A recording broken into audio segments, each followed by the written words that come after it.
Fala galera, sejam muito bem-vindos ao Saúde em Primeiro Lugar, meu podcast. Então, esse primeiro episódio é um episódio mais curto de lançamento, de abertura, para falar como nasceu esse projeto, qual é a proposta, o que eu pretendo trazer aqui para vocês, para a gente sempre mostrar que saúde tem que estar sempre em primeiro lugar. Então, esse podcast nasceu na verdade, já tinha muito tempo que eu queria começar com ele, mas tudo tem seu tempo, tudo tem seu momento certo e eu acredito muito nisso. Ele estava sendo gestado e nasceu na hora que ele tinha que nascer. Então, como vocês sabem, eu sou enfermeira de formação, sou instrutora de yoga, sou palestrante, sou percussionista, sou escritora, até esqueci tanta coisa que eu faço, na verdade, né? Mas quem eu sou eu sempre fui essa mulher muito inquieta, muito que gostou sempre de explorar coisas novas, de trazer novas possibilidades, de pensar que a vida é sempre uma construção em movimento. A gente está sempre se reinventando, sempre no fluxo de quem a gente é naquele momento, mas também olhando que a gente está sempre em transformação, está sempre mudando, inclusive mudando de ideia, né? Se a nossa cabeça, se a nossa mente, se a nossa realidade muda, as nossas ideias também mudam e está tudo bem e é assim que tem que ser. Não somos seres estáticos, estáveis, não existe isso, né? Então, como um ser em constante transformação, eu estou sempre inventando moda, como todo mundo fala. Como que nasceu esse projeto, né? Falar de qualidade de vida para mim veio muito forte durante a pandemia. Então, para quem não conhece a minha história, eu sou enfermeira de formação. Eu tive no finalzinho da faculdade, eu descobri uma doença autoimune, mas que por muito tempo eu negligenciei essa doença autoimune, fui vivendo no fluxo da correria do dia a dia.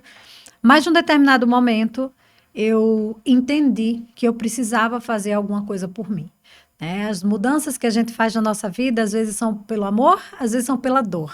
E nesse momento, eu precisei passar por um processo de mudança, porque eu estava sofrendo com dores, sofrendo com insatisfações, inquietações.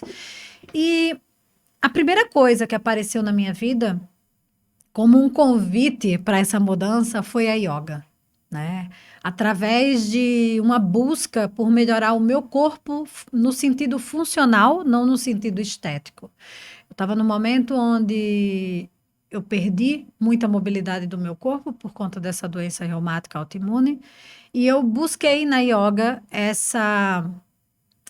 esse resgate dessa mobilidade. Eu que sempre fui ginasta, estava me sentindo eu estava com o meu corpo todo travado. E eu acho que, como grande coisa da nossa vida, a gente busca uma mudança através do corpo. Eu acredito muito nisso. O nosso corpo é reflexo do que a gente vive, da nossa realidade, né? Das nossas experiências. Então, naquele momento, o corpo foi a primeira ferramenta que eu tinha para começar todo o meu processo de transformação. Óbvio que com a yoga eu resgatei essa mobilidade, mas eu também encontrei algo muito maior, que foi o resgate de quem era a Manuela, através das meditações, através dos exercícios de respiração, através da própria prática física, que me propiciava um momento de presença, de estar ali vivendo única e exclusivamente aquilo. Aquilo me fez me reconectar não só com o meu corpo, mas também com a minha mente, com o meu espírito, com minha energia. Então veio algo muito maior. E a partir de então, eu trouxe outras ferramentas que naquele momento, ainda que inconscientemente, eu entendi que eram ferramentas que precisavam ser mexidas, como a minha alimentação, como voltar a fazer atividade física real, eu voltei a correr, como buscar terapia. Eu, na época, troquei de médico, comecei um novo tratamento medicamentoso, então eu associei tudo isso. Eu mudei minha alimentação, eu busquei profissionais que me ajudassem nessa condução de transformação e de mudança. Então, esse foi o primeiro momento de virada na minha vida. A partir de então, eu entendi que qualidade de vida para mim era um valor inegociável, que nada que viesse até mim que ferisse esse valor, esse princípio de qualidade de vida, faria sentido na minha vida. Por isso que também foi um momento onde eu decidi ter um único emprego, né? Quem é profissional de saúde, principalmente quem é da enfermagem, sabe como essa realidade de ter mais de um emprego, ela é frequente, ela é comum.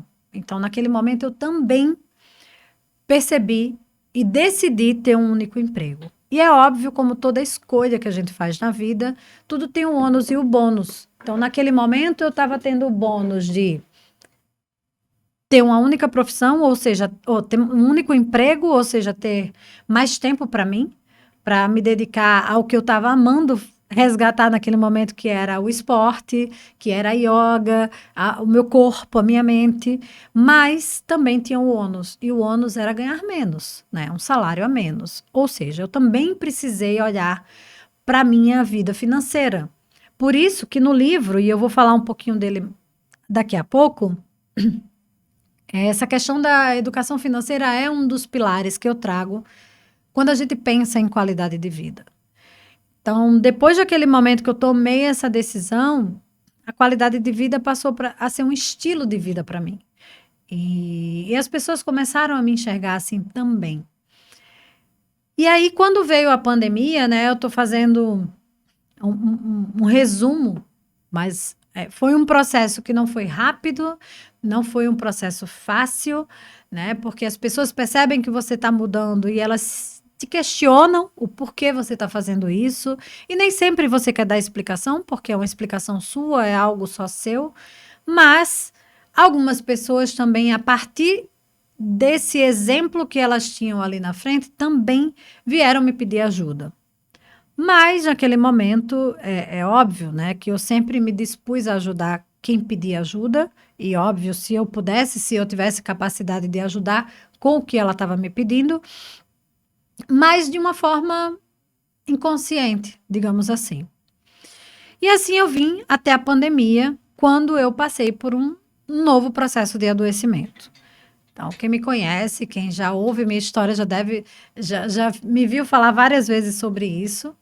Eu tive uma infecção generalizada, né? A infecção generalizada é uma infecção que ela está presente em várias partes do seu corpo. Então, por exemplo, uma pneumonia, ela tem um foco só no pulmão. Vamos dizer, uma infecção urinária, ela tem um foco só no sistema urinário. Uma infecção generalizada, ela pega todo o seu organismo, né? Ou maior parte do seu organismo. Então, naquele momento, eu tive uma infecção generalizada por um fungo, que é muito pior do que, por exemplo, uma bactéria, um vírus. Uma infecção fúngica, a gente sempre é algo que assusta muito a gente. Então, eu tive essa infecção ali no comecinho da pandemia, abril de 2020. Eu internei no dia 1º de maio de 2020.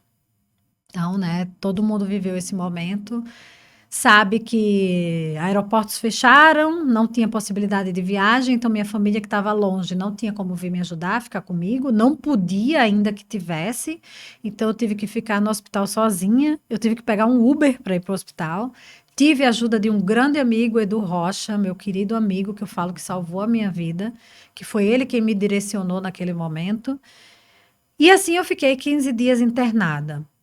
E nesse processo de adoecimento, eu podia ter pensado de uma forma pessimista, né? Aquela ideia de olhar o copo meio cheio ou o copo meio vazio.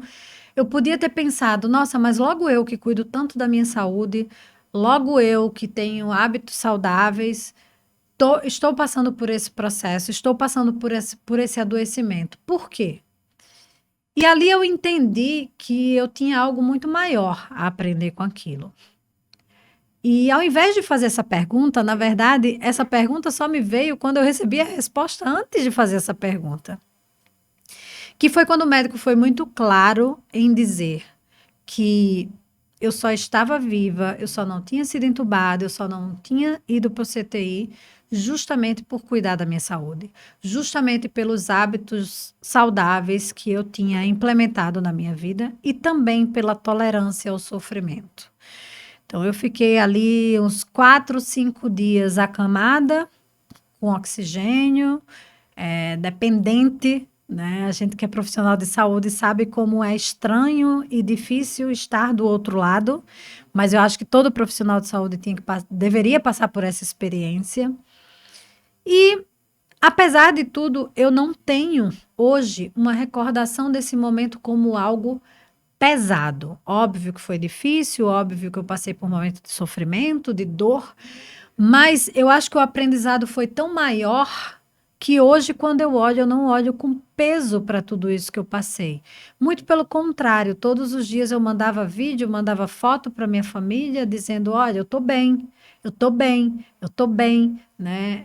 Apesar de ter ficado acamada, eu não deixei me darem banho no leito, eu tomei banho no banheiro desde o primeiro dia. Então, foi um momento ali onde a pergunta que eu me fiz foi outra, foi: o que eu preciso aprender com tudo isso? O que o universo está querendo me dizer? Porque não foi só o estar ali doente, 15 dias internada. Foi o depois disso também que eu fiquei 6 meses de licença, 6 meses afastada do trabalho, né? Então eu falo que eu ganhei 6 meses para repensar a minha vida, repensar o que eu gostaria da minha vida, o que eu queria fazer diferente a partir daquilo e o que eu precisava fazer diferente a partir daquilo. Além de ter ficado 6 meses fora do ambiente caótico da linha de frente da Covid, né? Isso eu já teria direito por conta da minha doença, mas com a minha internação, isso obviamente se estendeu. E é bom deixar claro que esse meu processo esse adoecimento, essa infecção, ela vem também por conta da minha doença autoimune, não por conta da doença em si, mas por conta do tratamento que eu faço, né? Os tratamentos com imunobiológico, eles propiciam uma baixa de imunidade, e a gente sabe, já tem relatos na literatura de que alguns desses medicamentos também aumentam a chance de você ter uma infecção fúngica, ou se você tem uma infecção, seja ela qual for, de piorar, de ser de ser um quadro mais grave, como foi o meu. Mas a boa notícia é que, justamente por ter hábitos saudáveis, por ter um foco na qualidade de vida, em buscar ter uma qualidade de vida melhor, eu não passei pelo pior, né? Ser entubada, de estar no CTI, ou até de não estar mais aqui conversando com vocês. Porque no Brasil, hoje, a sepse, ela mata mais de 70% das pessoas. Então, é um índice de mortalidade muito grande. E se pensar em sepse fúngica, isso é ainda maior. Então, realmente, eu ganhei o presente de passar por tudo isso e sair ilesa, né? Hoje eu não tenho nenhuma consequência disso e tô aqui, graças a Deus. Então, o que a gente faz? A gente aprende a fazer uma limonada do limão. Foi daí, então, que, né, tendo aquele tempo todo para mim, eu decidi aprender coisas novas e comecei a buscar, mesmo sem ter clareza, mesmo sem saber para onde eu queria ir, onde eu queria chegar, o que eu queria fazer. Eu fui buscando pessoas que faziam sentido eu ouvir mais, né? Pessoas na internet naquele momento. Então, fiz alguns cursos, fiz algumas mentorias, assisti algumas aulas gratuitas, assisti algumas lives naquela época do boom e tudo isso.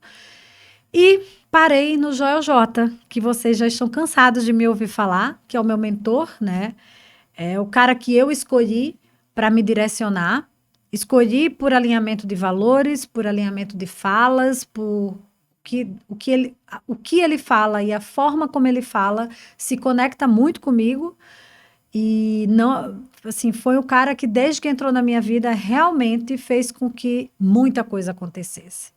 Ele é um maior responsável. Um dos maiores, porque eu acho que a maior responsável sou eu, né? De me colocar em movimento, de me possibilitar enxergar novas possibilidades. Por isso que eu falo tanto para vocês. Se vocês estão insatisfeitos com alguma coisa na vida de vocês, busquem, dê um primeiro passo. Seja estudar um assunto novo, seja se aprofundar num assunto que você gosta, mas que você não está tendo tempo para isso, mas busca se aprofundar nele, busca um mentor, busca alguém que vai te direcionar, alguém que você se conecta, alguém que tem uma conversa muito parecida com a sua, uma fala parecida com a sua, que você sabe que essa pessoa pode te ajudar de alguma forma a chegar mais rápido, chegar mais longe, mudar a sua mentalidade de alguma forma, enfim, né? Um mentor, ele pode te ajudar de diversas formas. Pode ser uma pessoa que você já conhece, pode ser uma pessoa da tua família, pode ser um professor, pode ser um mentor da internet, da rede social, alguém que você acha que vai agregar na sua vida e que de fato vai te ajudar. Então eu comecei, né, vários processos de mentoria com o Joel e nasceu a minha mentoria, nasceram 4 pilares onde eu me aprofundo bastante hoje, que eu entendo que são pilares básicos para se ter uma vida com mais qualidade, né? Então, quando a gente fala de saúde, obviamente, saúde em primeiro lugar, porque sem saúde a gente não chega em lugar nenhum. Educação financeira, porque o que eu mais ouvi das pessoas foi ter qualidade de vida seria poder ter mais dinheiro para poder trabalhar menos, para poder ter mais liberdade, para desfrutar a vida, ter mais tempo, que é o terceiro pilar, para curtir com a minha família, com os meus amigos, com os meus filhos, enfim, para cuidar de mim. E o autoconhecimento, que é o quarto pilar, que eu falo que é o pilar que todo mundo precisa, mas nem todo mundo tem essa consciência. Então, desses 4 pilares nasceu a minha mentoria de qualidade de vida e também nasceu esse livro, A Saúde Está Doente, Como Sair da Exaustão para uma Vida com Mais Qualidade, que é um livro que fala de qualidade de vida para todo mundo que busca qualidade de vida. E quando eu falo que a saúde está doente, é porque o sistema de saúde está doente, os profissionais de saúde estão doentes e a saúde das pessoas, de um modo geral, está doente. Então, esse podcast tem o objetivo de falar de saúde, mas saúde não só no seu aspecto físico, mental, mas também na saúde social, na saúde financeira, saúde intelectual, saúde emocional, a saúde, as 7 saúdes, como a gente fala, né? Tem hoje 7 saúdes que são trabalhadas para a gente entender a saúde no seu aspecto mais amplo. Então, esse podcast, a gente vai trazer conversas, bate-papos, de uma forma muito descontraída, de uma forma mais informal possível, para trazer conteúdo que possam ajudar vocês a ter mais qualidade de vida, mais bem-estar e principalmente uma longevidade saudável. Porque hoje a gente sabe que a expectativa de vida das pessoas está aumentando, mas as pessoas estão chegando muito adoecidas nessa idade mais avançada, né? Então, como diz a Elizabeth Blackburn, que é a autora do livro que fala dos telômeros, traz a teoria dos telômeros, que é responsável pela longevidade, ela fala que não é só sobre quanto tempo vai durar a sua vida, mas sobre quanto tempo vai durar a sua saúde. Então, esse é um espaço aberto para a gente falar de saúde, rir, chorar, discutir, debater, trazer sempre conteúdo que agregue para a vida de vocês. Eu espero que vocês gostem, eu espero que vocês estejam sempre presentes, espero que vocês também troquem com a gente, mandando mensagens do que vocês gostariam de assistir aqui, de ver, de convidados que vocês gostariam que eu trouxesse. É um espaço nosso para discutir e trazer saúde sempre em primeiro lugar. Então aproveita, divulga para quem vocês quiserem, se inscreva no canal, curtem, compartilhem, comentem. Esse podcast ele vai estar tanto no YouTube como no Spotify, no Deezer. Eu vou sempre deixar um link na descrição e um QR Code na tela para vocês, para quem quiser adquirir o meu livro, ele já vai autografado, porque sou eu mesmo que mando para vocês. E também me sigam no Instagram, @manurios_, aquele tracinho embaixo, AL. E a gente vai sempre trocando a ideia. A ideia é estar sempre se renovando e sempre mostrando que a vida é movimento. Não só o movimento do nosso corpo físico, mas o movimento nas nossas atitudes, nas nossas ideias, nas nossas posições. E esse episódio vai ser mais curtinho mesmo. E aguardem os convidados que virão, tá bom? Um beijo grande para vocês, sejam muito bem-vindos a esse meu novo espaço que eu quero todos vocês aqui comigo. Até mais e até o próximo episódio.